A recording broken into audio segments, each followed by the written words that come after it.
Hey there, and welcome back to Family Travel Unpacked.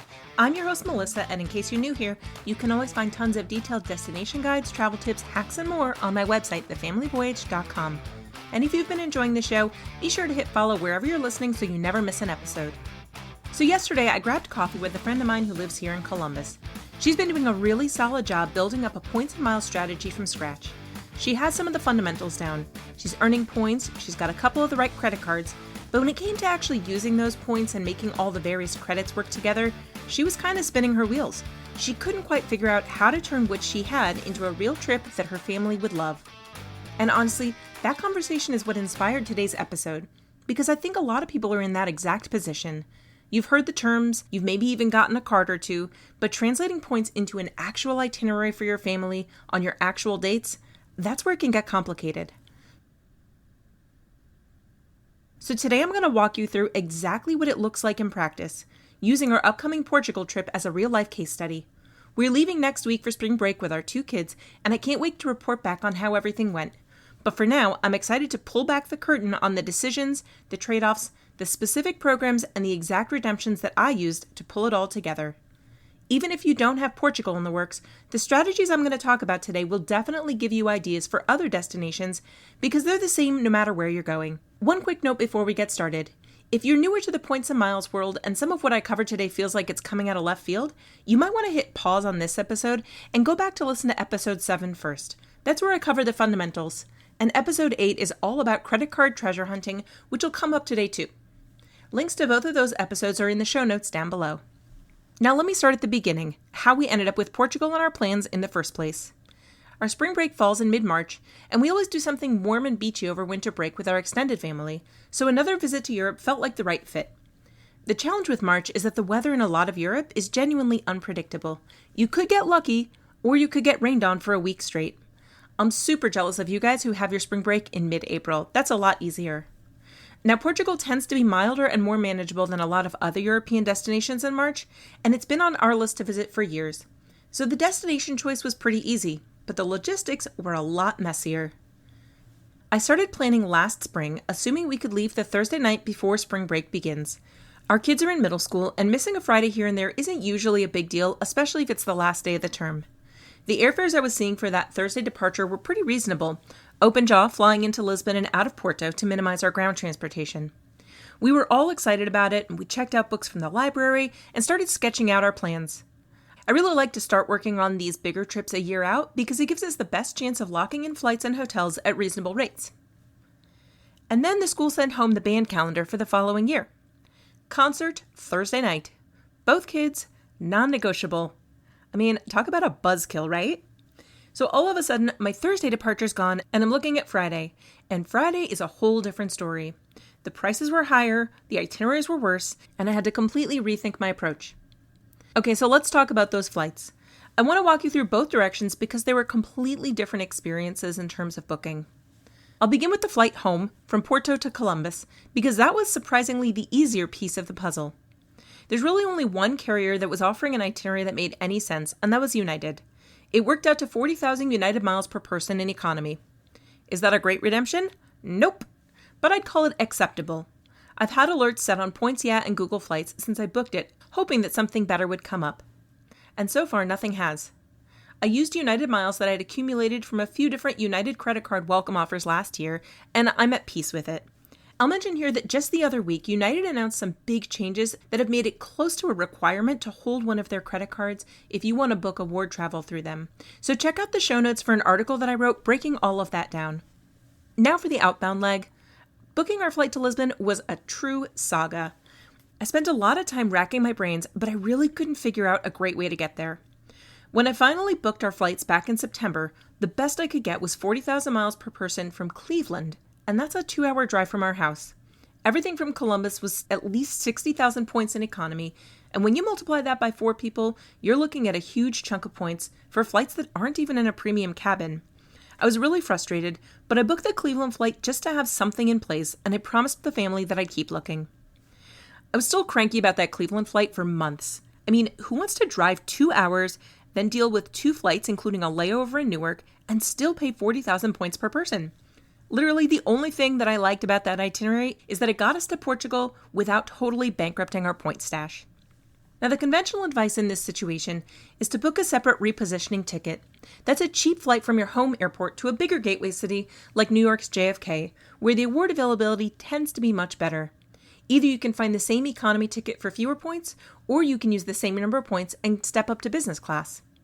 Except when I looked at the repositioning tickets from Columbus to New York, the only options that had a reasonable schedule for us were going to cost another 30,000 points or $300 per person on top of whatever we'd be spending for the international flight. Either that or we'd have to deal with a 12 to 14 hour layover, and that just felt like adding insult to injury. It was the same story for the other major East Coast airports. So I sat on it. I kept the Cleveland flight as backup and kept looking and thinking about my options, and then in January I got an alert that made a light bulb finally go off. TAP Air Portugal was showing a nonstop flight from Washington Dulles that came out to under 40,000 points per person thanks to their 25% discount on award flights for kids. Since my daughter's still 11 for a few more months, she qualifies. Ronnie and I both had Capital One miles from our Venture X cards, and with a quick phone call we were able to pool our points and transfer them to TAP to book those 4 tickets. So why did that work when all of my other repositioning options didn't? The answer is Southwest. We have a huge stash of Southwest points, and both of us hold the companion pass right now, which means we each get to bring a kid with us on every flight for just the mandatory $5.60 security fee. While Southwest doesn't fly from Columbus to Dulles, they do fly to nearby Washington National Airport, and the points cost was just $11,000 for each of us adults. Compare that to 120,000 points that it would have cost to reposition through New York, and suddenly the whole thing starts to feel a lot smarter. There's one more piece of this that I actually love. Our layover in DC is almost 8 hours. That's a long time. But my family lives near DC, so we're going to use that time to have dinner with them. A logistical constraint turned into a much-needed visit. That's the kind of creative problem solving that this crazy hobby rewards when you're willing to stick with it. So here's the total flight recap round trip. 160,000 United miles for the flights home, 157,000 Capital One miles for the TAP flights to Lisbon, and another 22,000 Southwest points for the Columbus to DC hop. That's a lot of points, but we're getting 4 people to and from Portugal on exactly the dates that we needed with minimal out-of-pocket cost. I promised my coffee friend, and I'm promising you, 4 takeaways from all of this flight complexity, and here they are. 1. Start early. Award availability is best when it first opens, which is usually 10 to 12 months before departure. If I had locked in our dates earlier, I might have had more options and maybe spent fewer points. But that band concert definitely threw off my planning, and then I spent more time than I should have analyzing the situation before I pulled the trigger. 2. Flexibility is powerful. I thought being flexible by even a day would be enough, but when that flexibility disappeared, I had no other levers to pull. If you can be flexible on your destination or your dates, even a little bit, you're in a much stronger position to follow the deals. 3. A diverse stash of points matters. For this trip, I used United miles, Capital One miles, and Southwest points. No single program could have gotten us there cleanly. Having multiple currencies available gave me options, and options are everything in this game. And 4, creativity pays off. That repositioning through DC on Southwest idea didn't come to me immediately. It took some time and a lot of thinking, but that solution saved us about 100,000 points compared to what I would have spent if I just accepted the first reasonable flights I saw from our home airport. 100,000 points is real money. And now I know that I can look at that option in the future if we want to go somewhere that's served by Dulles. We just need to build in enough time to travel between airports. Maybe for your family, it's going to look like flying into LaGuardia to catch a flight from JFK or hopping to Midway for a long haul from O'Hare. Just sit down and look at the route maps and see how you can get creative. Now let's talk about where we're staying, because this is where it gets fun. 3 cities, 3 totally different approaches. Thankfully, this process was a lot less stressful because there are basically always going to be places that you can stay, even if they're a little less than ideal. First off, the Hyatt Regency Lisbon for 4 nights. Now, if you've ever tried booking a hotel room in Europe for a family of 4, you've probably run into the wall that I ran into. Most of the nicer hotels only accommodate 2 people or possibly 2 adults and 1 small child in a single room. A lot of families just default to Airbnb in Portugal, which makes sense. The cash rates are pretty reasonable. But this is going to be a 9-night trip, so I really wanted to minimize my out-of-pocket spending while keeping everyone comfortable. I started digging and I found something great. The Hyatt Regency Lisbon has 47 standard suites that can accommodate a family of 4.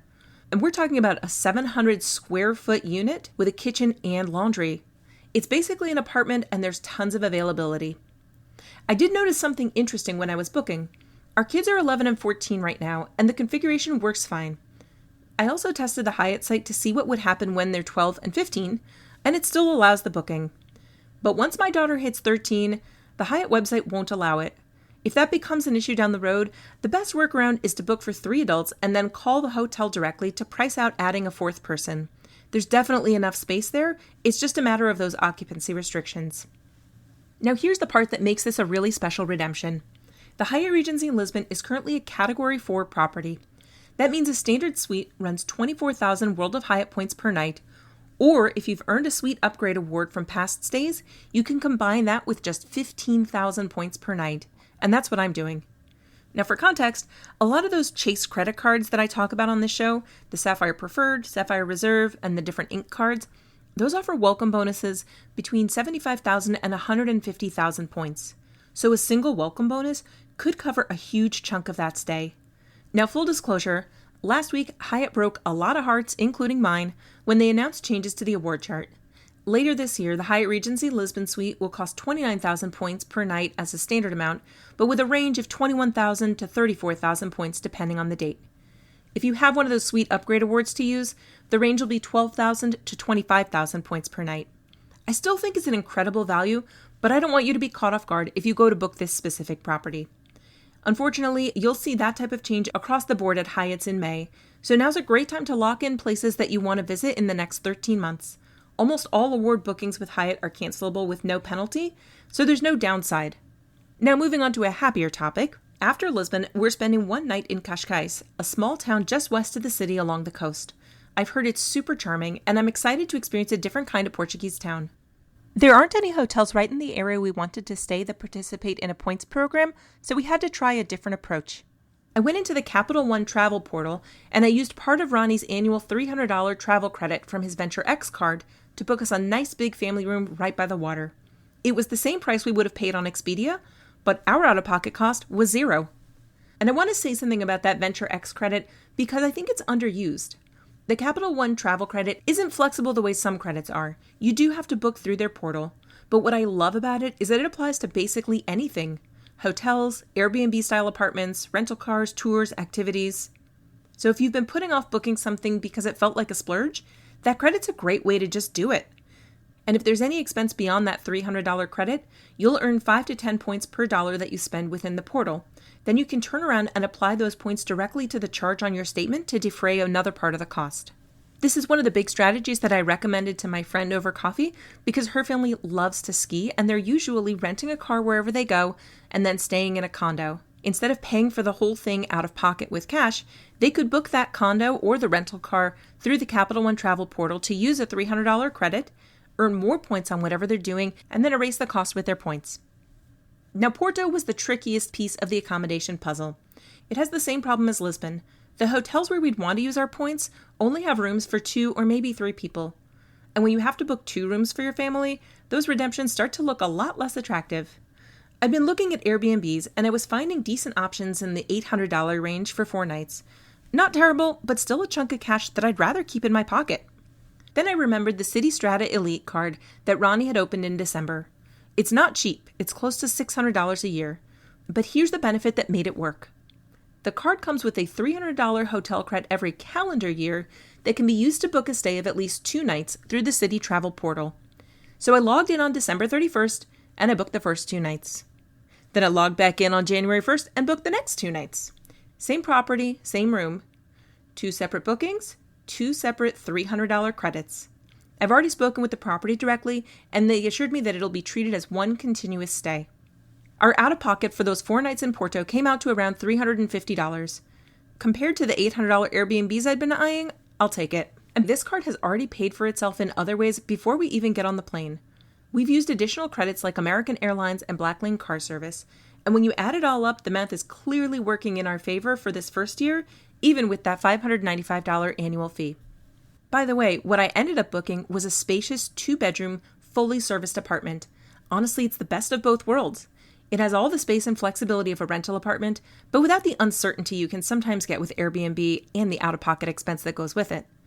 The second bedroom even has separate beds for each kid, which I'm sure they'll appreciate after a week on the road. Both City and Capital One do have lots of apartments available through their portals, so even if you're not a hotel person, you still have really good options. You don't have to default to Airbnb just because you want more space. Now, I did want to pause here for a second because I know that not everyone listening is traveling with a family of 4. If you're booking for just 2 adults, your hotel strategy in Portugal and other places with strict occupancy limits would look pretty different. And honestly, it's a lot more straightforward for you. 4 or 5 nights in Lisbon or Porto would be a great fit for taking advantage of long stay benefits with programs like IHG, Hilton, or Marriott, where booking 5 nights gets you the 5th night free if you meet certain requirements. The family size constraint that pushed me toward apartments just doesn't exist for a party of 2. For example, there are a few really lovely Hilton properties in Porto, including some of their boutique tapestry collection hotels. Those price out around 45,000 Hilton points per night. I have free Hilton Gold status through my Amex Platinum card, which means my 5th night is free, and I get complimentary breakfast for 2 every morning, which is a nice perk. When you transfer Amex membership rewards points to Hilton, it's at a 1-to-2 ratio, meaning 1 Amex point becomes 2 Hilton points. So 5 nights in Porto would cost just 90,000 Amex points total. And if that blew your mind, you should definitely go back and listen to episode 14. That one is all about hacking hotels, and it goes deep on exactly this kind of strategy. So let's talk about the dollars and cents. If I had paid cash for every flight and every hotel night on this trip, we'd be looking at roughly $6,000. And that's before a single meal, a single activity, or a single tuk-tuk ride through the streets of Lisbon. Just getting there and sleeping somewhere as a family of 4. Instead, my all-in cost for flights and accommodations is under $1,000, and most of that is taxes and fees on the flights, which you really can't avoid when you're traveling internationally. The main cards that made this trip possible are the City Strata Elite at $595, the Capital One Venture X at $395, the Chase Sapphire Preferred at $95, and the United Explorer card, which is free the first year and each adult can get their own. If you're doing the math, that's just over $1,000 in annual fees across those cards. We didn't open any of them explicitly for this trip, but we also didn't use every single point in credit that the cards come with for this one trip. We've still got plenty left over to use in the future. But here's the thing I want you to think about. If someone handed you a coupon for $5,000 worth of travel and all it cost you was $1,000 in fees, you'd take that deal, right? I know I would, every single time. So that's the Portugal case study. I know this was a pretty detailed episode, and you can always go back to listen again if you feel like you missed something. But I want to bring it back to the conversation I had over coffee with my friend yesterday, because I think there's something important in it. She'd been doing everything right in terms of earning points. She just couldn't see how to get from there to an actual trip. And what I told her is the same thing I want to leave you with. The earning is just the first part, and in some ways it's the easiest. The magic is in the using, and it takes some practice, some patience, and honestly some creativity. But there really isn't a wrong way to use your points as long as they let you travel more while you spend less.